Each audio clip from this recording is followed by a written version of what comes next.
बिस्मिल्लाहिर्रहमानिर्रहीम। अस्सलाम वालेकुम। यूट्यूब चैनल पर तारिक मतीन आपको खुशामदीद कहता है। सबसे पहले आपसे वही दरखास्त कि अगर आप चाहें तो चैनल को सब्सक्राइब करें ताकि वो चीज़ें जो मैं चाहता हूं आप तक पहुंचें वो आप तक पहुंच सके। ये हो गई आपसे रिक्वेस्ट सब्सक्रिप्शन की, जिस पर आप में से बहुत सारे दोस्त जो हैं वो एतराज़ करते हैं, बहुत सारे दोस्त खुश हैं। बहरहाल ये मेरी आदत का हिस्सा है। जज राना शमीम के बेटे अब उनसे ज़्यादा डिस्कस हो रहे हैं। इससे पहले उन्होंने शाहजेब खानज़ादा के प्रोग्राम में बैठ के कहा था कि मुझे स्नूकर खेलने की इजाज़त जो है अपने वालिद से अपनी बेगम के ज़रिए सिफारिश करवा के लेनी पड़ती है। और अब उन्होंने ARY पर काशिफ अब्बासी के शो में कहा है कि मैं जो हूँ वो सड़कों पर घूम रहा हूँ, मेरी चलती नहीं है। मेरे वालिद ने मुझे कहा है कि टीवी शोज़ वगैरह बहुत हो गए, अब मजीद बात मत करना, हम अदालत में जवाब देंगे, जितनी चीज़ें बतानी होंगी बताएंगे, जितनी नहीं बतानी होंगी नहीं बताएंगे। और उन्होंने ये भी कहा कि मेरी घर में कहाँ चलती है, मेरी तो बीवी भी मुझसे नाराज़ है, आप कहें तो अपनी बीवी को गाना सुना के मना लूं। तो काशिफ अब्बासी साहब ने हाथ जोड़ दिया, उन्होंने कहा नहीं यार, मतलब ये नेशनल टेलीविजन है, इस पे आप बीवी को गाना वाना नहीं सुना सकते। तो जज राना शमीम साहब के बेटे जो है अपने वालिद के बारे में एक और बड़ा बयान दे चुके इस गुफ्तगू में। उन्होंने एक बार फिर कहा कि मेरे वालिद जो हैं वो सदर पाकिस्तान बन सकते हैं। जज राना शमीम सदर पाकिस्तान बन सकते हैं। मियां नवाज शरीफ साहब का ये तरीका है। मियां साहब ने रफीक तारड़ साहब को सदर पाकिस्तान बनाया था, मियां साहब ने सईदुज्जमा सिद्दीकी साहब को, दोनों मरहूमीन, उन्हें गवर्नर सिंध बनाया था। मियां साहब जो हैं वो नवाजते हैं लोगों को, और बहुत सारे सहाफियों को भी मियां साहब ने नवाजा है। अपनी पिछली हुकूमत में भी मियां साहब ने बहुत सारे लोगों को नवाजा था, सरकारी ओहदे बड़े बड़े दिए थे। इनकी एक लिस्ट है, उस पर बाद में बात करेंगे किसी और मौके पर, लेकिन मियां साहब का ही तरीका है। तो मियां साहब के बारे में जब ये सवाल हुआ कि क्या मियां साहब ने आपके वालिद को ये ऑफर दिए, तो उन्होंने कहा मेरे वालिद बन सकते हैं ना। अब आप कनेक्ट कीजिए डॉट्स को कि जज राना शमीम मियां साहब से लंदन में मुलाकात कर चुके, ये हुकूमत दावा कर रही है, और जज राना शमीम जो हैं वो मियां साहब के बारे में बयान हल्फी देते हैं। नोटराइज वहीं से होता है जहां से मियां साहब की रिपोर्ट्स भी नोटराइज होती हैं, और फिर वो ये कहते हैं कि मेरे वालिद साहब जो हैं वो सदर पाकिस्तान बन सकते हैं। नून लीग के सिंध के लॉयर्स विंग के वो नायब सदर रह चुके, मुस्लिम लीग नून के कारकुन रह चुके, और वो मियां साहब से जेल में मुलाकात कर चुके, अब वो ये बातें कर रहे हैं। तो फिर आप डॉट्स कनेक्ट कर लें, काम आसान है, मुश्किल नहीं है। मैं यहां पर जब राना शमीम का बयान हल्फी, राना शमीम का बयान हल्फी, जज का एफिडेविट, एक चीफ जज का एफिडेविट बहुत ज्यादा डिस्कस हो रहा है, तो एक और एफिडेविट जो है वो जरा सा आपके सामने ताजा करना चाहूंगा। यह एफिडेविट क्या बताता है? मियां साहब जान से मारने की धमकी देते हैं, मियां साहब पैसों की ऑफर करते हैं, मियां साहब ब्लैकमेल करते हैं गंदी वीडियोस के जरिए, मियां साहब ये कहते हैं कि यार पैसे लो, मुझे छोड़ो, मेरे हक में फैसला दो, मुल्क से बाहर चले जाओ, कारोबार करा के दूंगा, पैसे दूंगा, पाकिस्तान से बाहर शहरियत दिलवाऊंगा, फैमिली सेट कर दूंगा, लाइफ बना दूंगा। ये मियां साहब ऑफर करते हैं। ये एक जज का बयान हल्फी है, मरहूम जज अरशद मलिक का। तो ब्रेकिंग न्यूज नहीं है अंसार अब्बासी साहब की तरह, लेकिन कुछ चीजें आपके सामने मैं ताजा कर देता हूं। ये बयान हल्फी बहुत सारी चीजें बताता है, तवील है, एक थोड़ा सा हिस्सा मैं इस बयान हल्फी का आपके सामने रखूंगा।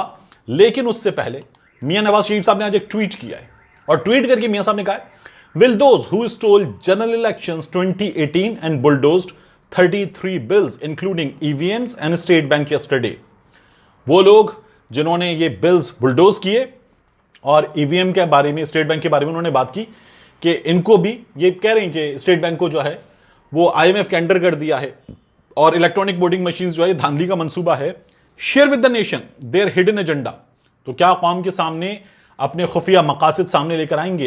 As to why this has been done to slide the country further down the hill, तो मियां साहब कह रहे हैं कि मुल्क को और तबाही की जानिब धकेलने का यह मंसूबा है। यह मंसूबा क्यों बनाया गया है, क्या बताएंगे वो लोग जिन्होंने यह मंसूबा बनाया। तो मियां साहब जो है एक बार फिर मंसूबा साजों की बात पे आ गए। इससे पहले लंदन से हमारी दोस्ती बता रहे थे कि मियां साहब वापस आ रहे हैं, अब आ रहे हैं, तब आ रहे हैं, जब आ रहे हैं। मियां साहब को न्यूट्रल रहने की यकीन दहानी करा दी गई है। अब मियां साहब फिर शक कर रहे हैं। मियां साहब का सबसे बड़ा मसला यह है कि जब मियां साहब को कहा जाए कि आपके साथ हैं, तो मियां साहब बिलावल को भी मुबारकबाद देते हैं सालगिरह की। बिलावल की सालगिरह सिर्फ 2020 में तो नहीं हुई थी, 2021 में भी हुई थी। 2020 में बिलावल के साथ थे तो बिलावल भुट्टो जरदारी को हैप्पी बर्थडे कहा था मियां साहब ने। अब मियां साहब की हैप्पी बर्थडे की जो मोमबत्ती है वो गुल हो चुकी, अब मियां साहब ने बिलावल को हैप्पी बर्थडे नहीं कहा, तो मीठा मीठा हप हप, ये हिसाब है मियां साहब का। तो मियां साहब ने ट्वीट किया जज का बयान हल्फी।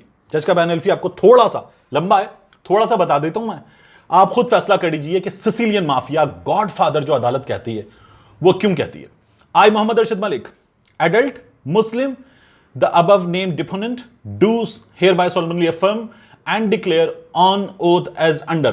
मेरी इंग्लिश की खराबियों को माफ कीजिए। तो जज अरशद मलिक बयान हल्फी पर क्या कह रहे हैं सुनिए। That shortly after my appointment in Feb 2018 as judge, जब मैं फरवरी 2018 में जज बना अकाउंटेबिलिटी कोड नंबर 2 इस्लामाबाद का, I was contacted by two acquaintances. मुझसे दो लोगों ने राब्ता किया, Mehar Jilani and Nasir Janjua, with whom I met. मेरी इनसे मुलाकात हुई। During this meeting, Nasir Janjua claimed that it was on his specific and personal recommendation to an influential person in then PMLN government that I was appointed judge accountability code number 2 Islamabad.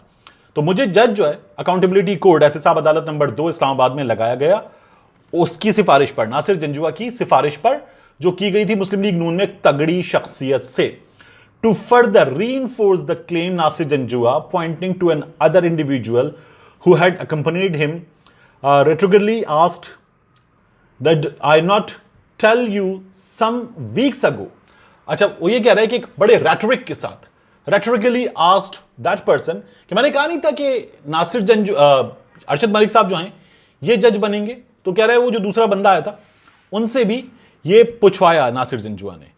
और फिर उसके बाद आगे वो ये कहते हैं, in any event I did not think much of this claim at that time, but responded to Nasir Janjua that you should have at least asked me for my view before proposing my name, and I was not keen to this position as I was aspiring for my posting as session judge in district. वो यार session जज district बनने जा रहा था यार, मैं मुझसे पूछ लेते आप, मेरा इंटरेस्ट नहीं था इस पोजीशन में। तो ये बात उन्होंने की है। अब आगे वो ये कहते हैं कि मुझे धमकी दी, पैसों की बात की, और क्या क्या किया मियां साहब ने, क्योंकि मेरे पास आ गए थे हिल मेटल और साथ में फ्लैगशिप रेफरेंसेस। अब वो ये क्या बताते हैं, that in August 2018 reference number 18 of 2017 flagship reference and reference number 19 of 2017 the HME reference hill metal enterprises were transferred for trial to my court, that is accountability code number 2, whilst the trial of the HME reference and flagship reference was underway. I was approached on a number of occasions by associates and supporters of Mian Nawaz Sharif with demands, inducements and threats to acquit Mian Nawaz Sharif and the other accused in the HME and flagship references, specifics of which are as follows. अच्छा, अब ये जो नीचे detail आप देख रहे हैं और इनका साइन है, ये एफिडेविट है जज का।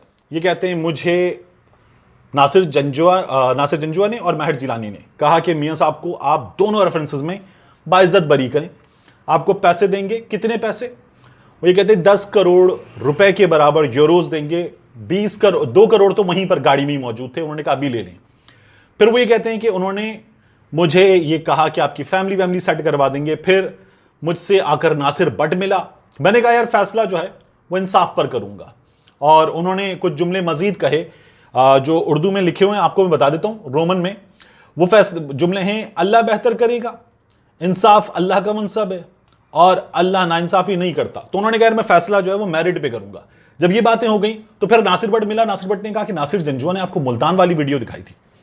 अब यहां मियां तारिक का कैरेक्टर आता है, मैंने पहले भी आपको बताया था, मियां तारिक का भाई ये अर्ली 2000 में जब मुल्तान में जज थे तो उस वक्त मियां तारिक ने, उसके भाई को सजा हुई थी मुनशियात के केस में, और उस सजा से बचने के लिए मियां तारिक ने जज अरशद मलिक को दोस्ती करके फांसा था और फिर उनको हनी ट्रैप किया, उनकी एक मुतनाज़ सी वीडियो बनाई और उस वीडियो के जरिए मरहूम को जो है वो ब्लैकमेल करके अपने भाई को छुड़ा लिया था।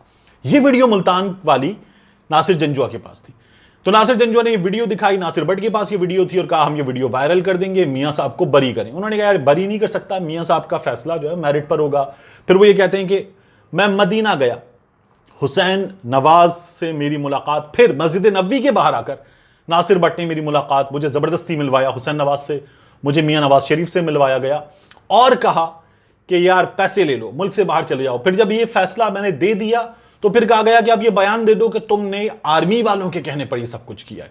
मैंने मना कर दिया। फिर उसके बाद मरियम बीबी ने वो प्रेस कॉन्फ्रेंस कर दी और ये सब कुछ हुआ है। ये है नासिर बट की कारस्तानी के बारे में जज अरशद मलिक का बयान हल्फी। अब यह भी बयान हल्फी है।